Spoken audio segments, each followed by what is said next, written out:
Ibu bapak, saudari-saudara, sobat Komsos yang terkasih dalam Kristus.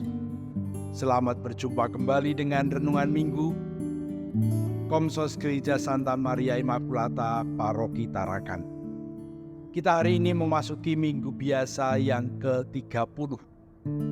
Bacaan Injil yang akan kita renungkan diambil dari Injil Matius bab 22 ayat 34 sampai dengan 40. Kutipan ini pendek, akan tetapi mempunyai bobot yang besar karena mendasari perjalanan hidup kita.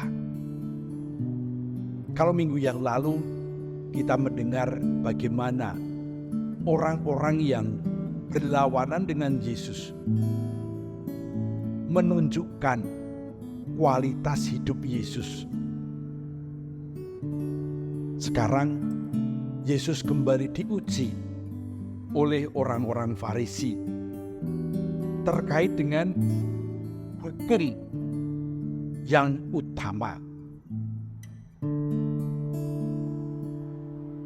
Hukum Taurat sudah diuraikan oleh orang-orang Yahudi pada zaman itu menjadi 613 perintah dan larangan. 613. Tentu saja dari 613 aturan ini tidak semua mempunyai bobot yang sama. Ada yang memang pokok, utama, dan wajib, tetapi ada pula yang sekedar sebagai sebuah aturan. Sanksinya tidak terlalu berat. Dan tentu bagi orang yang kebanyakan bukan yang ahli berkaitan dengan aturan dan hukum, menghafal 613 aturan atau hukum sangatlah tidak mudah. Orang Farisi suka mengamat-amati bagaimana masyarakat kebanyakan mempraktekkan aturan-aturan ini. Dan banyak dari mereka yang gagal. Banyak dari mereka yang tidak berhasil. Nah, mereka sekarang menemui Yesus, guru yang tidak mempunyai afiliasi dari kelompok manapun. Yesus guru kampung dari Galilea. Dia tidak berada di pusat aturan dan hukum, yaitu Bait Allah. Nah, apakah dia ini seorang yang sungguh-sungguh mempunyai integritas benar, seperti halnya ketika dia membungkam orang-orang Herodian dan orang-orang Farisi?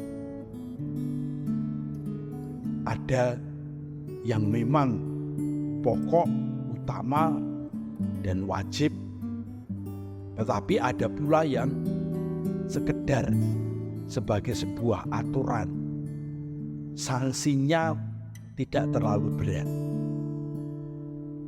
Dan tentu bagi orang yang kebanyakan bukan yang ahli berkaitan dengan aturan dan hukum, menghafal 613 aturan atau hukum sangatlah tidak mudah.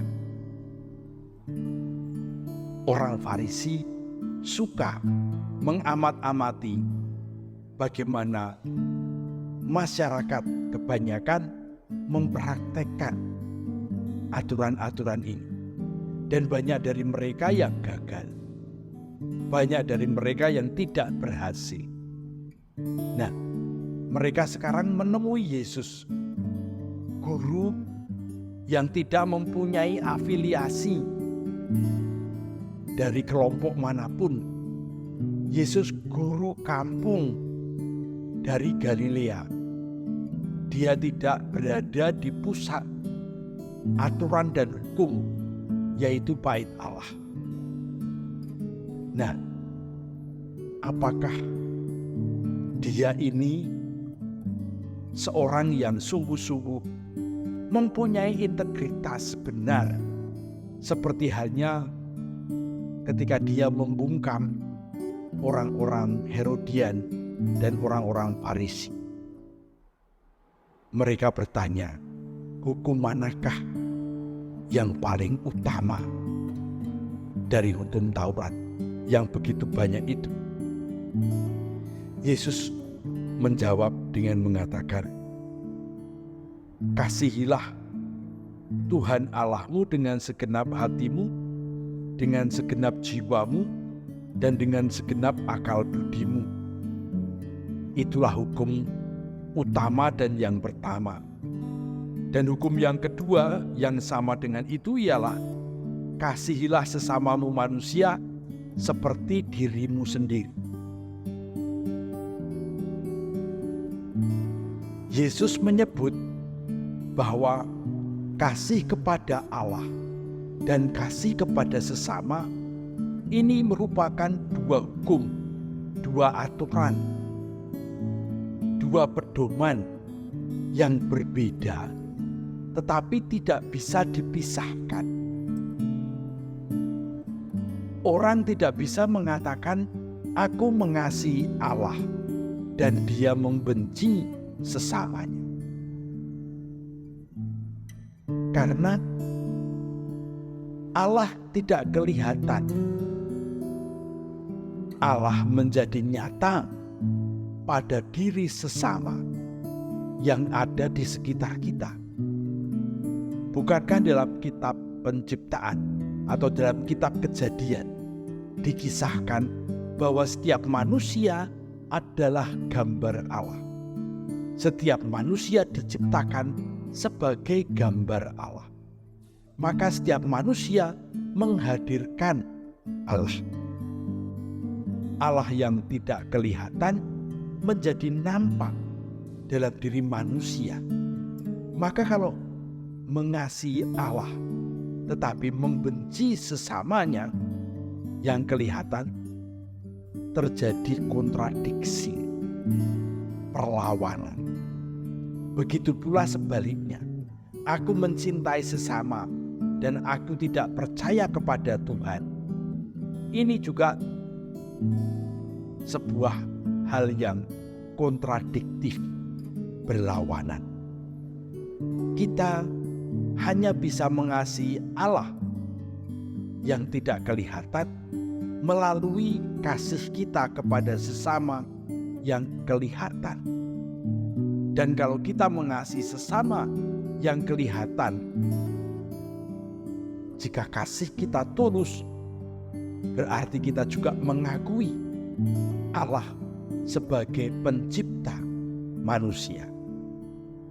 Kita mencintai Allah yang telah menciptakan manusia, menghadirkan manusia. Ibu bapak, saudari-saudara yang terkasih, kasih adalah kerinduan hati setiap manusia.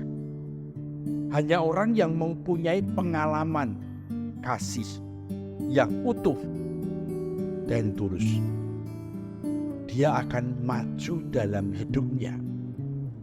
Orang yang dikasihi dengan tulus dan dia merasakan kasih itu, dia akan berkembang, dia akan bertumbuh, dia akan maju, dia akan bahagia.